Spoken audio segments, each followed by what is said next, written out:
Praise the Lord प्रियो, प्रभु यीशु मसीह के नाम से आप सबको अभिवादन करते हैं। आइए हम लोग एक छोटे से महत्वपूर्ण विषय पर आज हम लोग थोड़ा देर प्रभु के वचन में से हम लोग इस समय हम लोग अध्ययन करेंगे।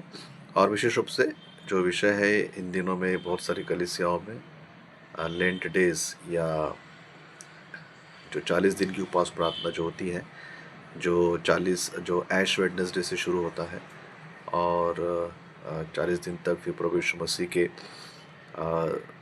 मृत्यु तक उस बात को याद करते हैं। और फिर आखिरी जो हफ्ता होता है जिसे पैशन वीक बोला जाता है, और वहाँ पर फिर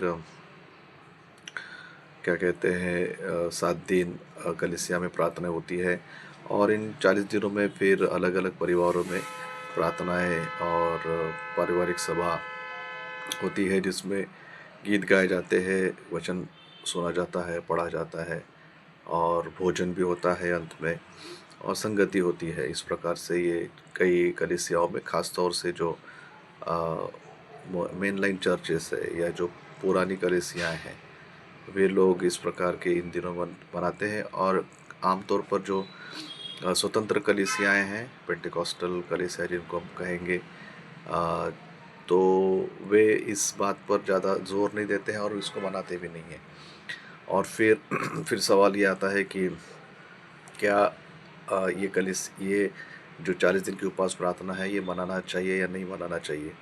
और इसके लिए फिर हम लोग बाइबल में से भी उदाहरण देखते हैं या वचनों को देखते हैं, जहाँ पर ये बोला जाता है कि ये सारी वचन तो बाइबल में नहीं है। क्योंकि प्रभु यीशु मसीह ने जब 40 दिन उपवास और प्रार्थना किया था, तो मत्ती रचित सुसमाचार इसका 4था अध्याय और लूका रचित सुसमाचार इसका 4था अध्याय, ये प्रभु यीशु मसीह के 40 दिन के उपवास और प्रार्थना और शैतान ने जो उनकी परीक्षा लिया उसके विषय में बताता है। परंतु ये जो उपवास और प्रार्थना थी वो यीशु मसीह के मृत्यु के पहले या बलिदान होने के पहले की नहीं है, लेकिन उन्होंने अपनी सेवकाई शुरू करने के पहले, बपतिस्मा प्राप्त होने के बाद, पवित्र आत्मा मिलने के बाद, सेवकाई शुरू होने के पहले उनकी 40 दिन की परीक्षा हुई, जिसमें उन्होंने निराहार रहे, उपवास और प्रार्थना किया और शैतान पर उन्होंने जय पाया। लेकिन ये जो लेंट डेज की प्रेयर है, ये प्रभु यीशु मसीह के मृत्यु के पहले 40 दिन जो है उस समय बनाई जाती है। तो देखा जाए तो फिर बाइबल के आधार पर ये कोई सीक्वेंस नहीं है कि जिसके बेसिस पर हम लोग ये कहें कि भाई ऐसा करना ज़रूरी है या फिर करना चाहिए, क्योंकि दोनों जो टाइम है वो अलग अलग है। तो इन दिनों में बहुत सारी वीडियोस हम लोग देख रहे हैं फेसबुक पर और यूट्यूब पर आ रहे हैं कि ये कहा जा रहा है कि ये नहीं मनाना चाहिए क्योंकि इसका कोई बाइबल का आधार नहीं है। तो मुझे भी कुछ लोगों ने पूछा था और फिर मैं सोच रहा था कि चलो इसका एक आंसर दिया जाए। एक्चुअली देखा जाए तो इसका आंसर देने की कोई आवश्यकता नहीं है, क्योंकि सब लोग अपने अपनी मर्ज़ी से परमेश्वर के साथ समय बिताते हैं। लेकिन मुझे ऐसा लगा कि आंसर, इसका प्रत्युत्तर इसलिए देना चाहिए क्योंकि कहीं ऐसा ना हो कि एक इस प्रकार का इम्प्रेशन आ जाए कि जो ये करते हैं इस प्रकार की बातें, ये गलत है, मतलब गलत शिक्षाएं हैं या फिर नहीं करना चाहिए। बिल्कुल ही नहीं करना चाहिए, इस प्रकार से किसी की सोच ना हो। तो इसकी वजह से मैं एक बात अपनी तरफ से भी मैं इस प्रकार रखना चाहता हूँ। तो प्रियो, पहली बात तो निश्चित रूप से ये है कि बाइबल में इसका कोई वर्णन नहीं है कि यीशु मसीह ने या चेलों ने 40 दिन की उपवास और प्रार्थना किया। अगर इसका ऐतिहासिक दृष्टिकोण हम लोग देखेंगे तो उसमें हमें काफ़ी समय लगेगा, लेकिन हम लोग जानते हैं कि प्रारंभिक कलीसिया के पास्टर्स ने इस बात को लेकर आए कि गुड फ्राइडे हमको मनाना है, तो क्यों ना हम लोग उपवास और प्रार्थना के साथ मनाएं। तो क्यों ना, जैसे यीशु मसीह ने 40 दिन उपवास किया था, तो क्यों ना हम भी 40 दिन उपवास करें। तो उसकी वजह से ये हुआ कि उपवास और प्रार्थनाएं वहाँ से चालू की गई। ऐसा कोई नियम नहीं था, लेकिन एक था कि कलीसियाओं के पासवानों को लगा होगा कि चलो भाई हम लोग उपवास और प्रार्थना करते हैं। तो फिर उन्होंने तब से क्या किया है, उपवास और प्रार्थना को उन्होंने शुरू किया। अ, परंतु अ, अब बात ये आती है कि अ, ये करना ज़रूरी था क्या? देखा जाए तो ये करना ज़रूरी नहीं था। अब पहली बात ये है कि ये कोई आध्यात्मिक आत्मिक नियम के रूप में ये नहीं था।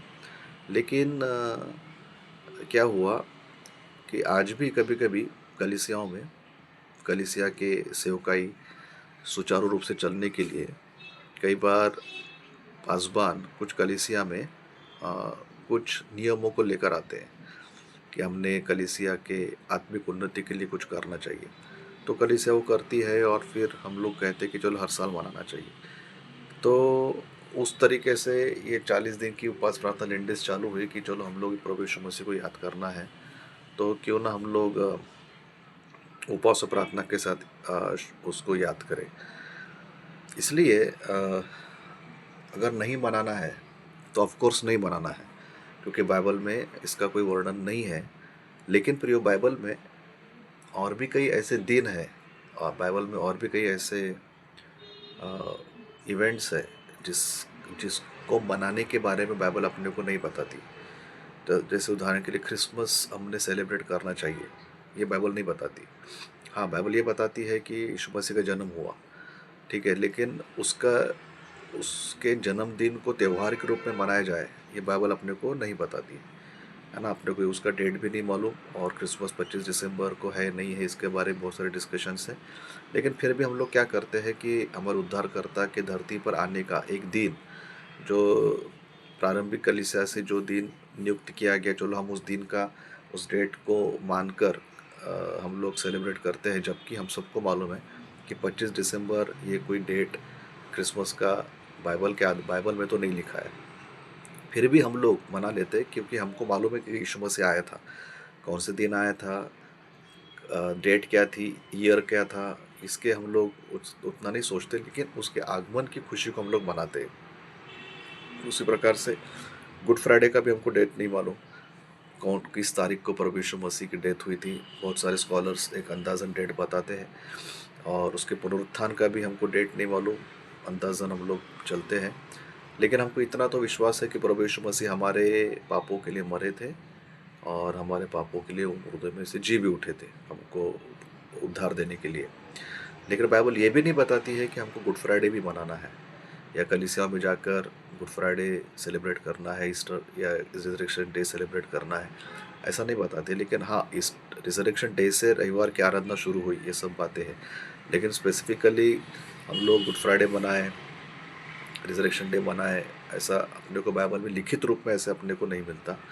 और उसी प्रकार से कई ऐसे दिन कलीसियाओं में मनाए जाते हैं, जैसे उदाहरण के लिए अम, क्या कहे कि पहले रविवार को उपवास होना, पहले रविवार को प्रभु भोज होना चाहिए, इसके बारे में अपने को बाइबल में कहीं लिखा हुआ नहीं मिलता।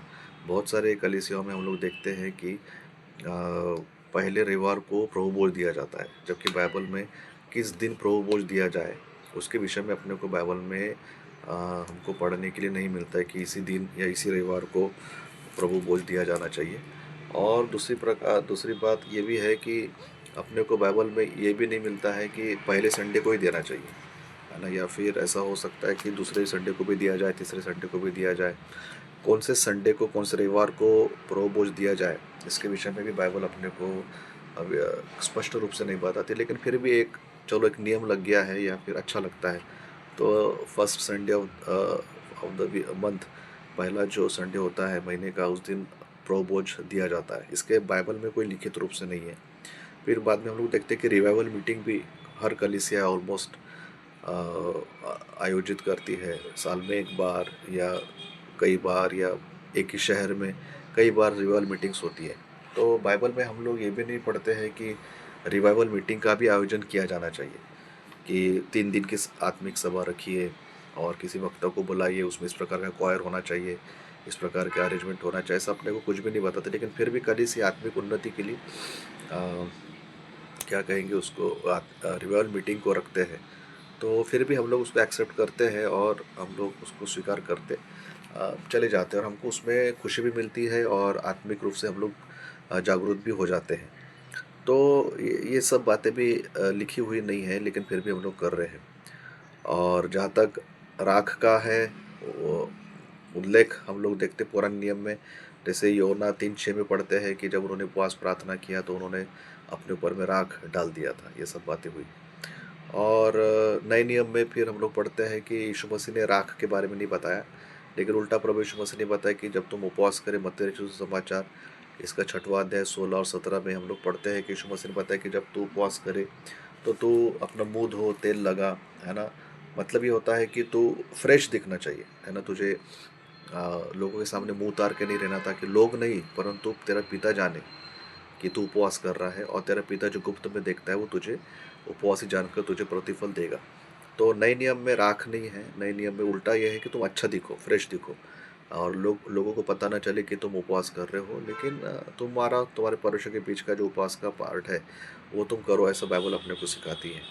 तो ये सब बातें हैं। तो फिर क्या करें, करना चाहिए कि नहीं करना चाहिए, है ना, सवाल ये आएगा। तो मेरा व्यक्तिगत उसमें विचार ऐसा है कि अगर हम लोग बाइबल में देखते तो इसका कोई वर्णन नहीं है, इसलिए ना करें। लेकिन फिर भी जैसे हमने आत्मिक उन्नति के लिए कुछ बातों को अपना लिया है, जैसे क्या कहेंगे उसको, ईस्टर मनाना है या फिर क्रिसमस मनाना है, गुड फ्राइडे मनाना है, रिजरेक्शन डे मनाना है, रिवाइवल मीटिंग रखना है, महिला सभा रखना है, जवानों की सभा रखना है, पुरुषों की सभा रखना है, संडे स्कूल चलाना है, और कई ऐसे काम हमने कलीसिया के आत्मिक उन्नति के लिए आयोजित किए हैं और उसको हम लोग कर रहे हैं, जिसका बाइबल में वर्णन नहीं है।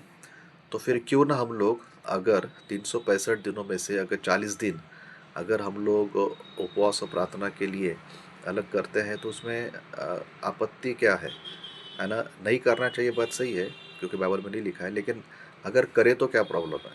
जैसे इंग्लिश में कहते हैं ना कि something is better than nothing. तो ठीक है, 40 दिन में 365 दिन क्यों नहीं करते। प्रैक्टिकली पॉसिबल नहीं है 365 दिन। कोई कहे कि 365 दिन उपवास करो, 365 दिन प्रभु के क्रूस के बारे में सोचो, तो प्रैक्टिकली पॉसिबल है। लेकिन हाँ, थोड़ा थोड़ा करके प्रार्थना दुआ में हम यीशु मसीह के लहू को, उसके बलिदान को कलीसिया में, घर में, व्यक्तिगत जीवन में भी अपन लोग याद करते रहते हैं। लेकिन उसमें से अगर 40 दिन विशेष करके अलग किया जाए, जहाँ पर कई लोग सही में उपवास करते हैं, सही लोग बाइबल पढ़ना चालू कर देते हैं, सही में थोड़ा सा प्रभु के निकट आते हैं, थोड़ा पश्चाताप करते हैं, पापों से क्षमा मांगते हैं, और कोशिश करते हैं कि इन दिनों में हम लोग कुछ बुराइयों से दूर रहें। तो अगर कुछ हो रहा है तो फिर उसको क्यों रोका जाए, है ना। जैसे हम लोग बाकी के सब काम जो बाइबल में लिखे हुए नहीं हैं, फिर भी हम लोग फिर भी हम लोग कर रहे हैं। तो फिर अगर ये 40 दिन की उपवास और प्रार्थना अगर की जाए, या फिर हम लोग ऐसा बोले कि जिसको करना है उसको क्यों रोके। अगर जो नहीं करना चाहता, ठीक है, आप मत कीजिए, आपको इसमें कोई आपत्ति है तो आप मत कीजिए। लेकिन जो करना चाहते हैं, हमने उनको रोकना भी नहीं चाहिए। हमको ये भी नहीं बोलना चाहिए कि आप गलत कर रहे हैं, ये झूठी शिक्षाएं हैं, ये बाइबल के आधार पर नहीं है। तो हम उनको न रोकें। हो सकता है कि इन 40 दिनों में हो सकता है कि वो व्यक्ति प्रभु के निकट आए, है ना। जैसे हम लोग सोचते हैं कि तीन तीन दिन की रियल मीटिंग में, 5 दिन की रियल मीटिंग में कोई लोग प्रभु में आएंगे। हो सकता है कि एक आधे व्यक्ति 40 दिनों में उपवास प्रार्थना करके प्रभु के निकट आए, कुछ बुरी आदतें छूट जाए।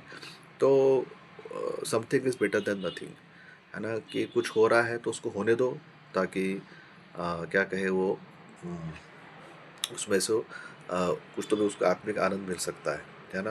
दूसरी बात यह है कि कई बार ऐसा सोचता है कि कोई लोग कहते हैं कि मैं एक 40 दिन की प्रार्थना में गया था, वहाँ पे खाना हो गया, मटन हो गया, चिकन हो गया। तो ऐसे कैसे आप उपवास प्रार्थना कर रहे हैं कि जिसमें आप मटन चिकन खाना वाना कर रहे हो। तो देखिए, अगर अपने को किसी की प्रार्थना में अगर ऑब्जेक्शन लेना है, तो अपने को तो हज़ार बहाने मिलेंगे ऑब्जेक्शन लेने के लिए। लेकिन अगर ठीक है, शाम को उन्होंने जो भी नॉनवेज अगर उन्होंने खाया होगा, लेकिन उसके पहले की जो प्रार्थना है, उस प्रार्थना का अगर असर उसके परिवार में, सुनने वालों पर, जो भी उसके घर में आए, उनके ऊपर में अगर उस प्रार्थना का असर हुआ है, तो चिकन खाने से वो व्यक्ति पापी नहीं हो जाएगा, या नॉनवेज खाने से वो व्यक्ति पापी नहीं ठहरेगा।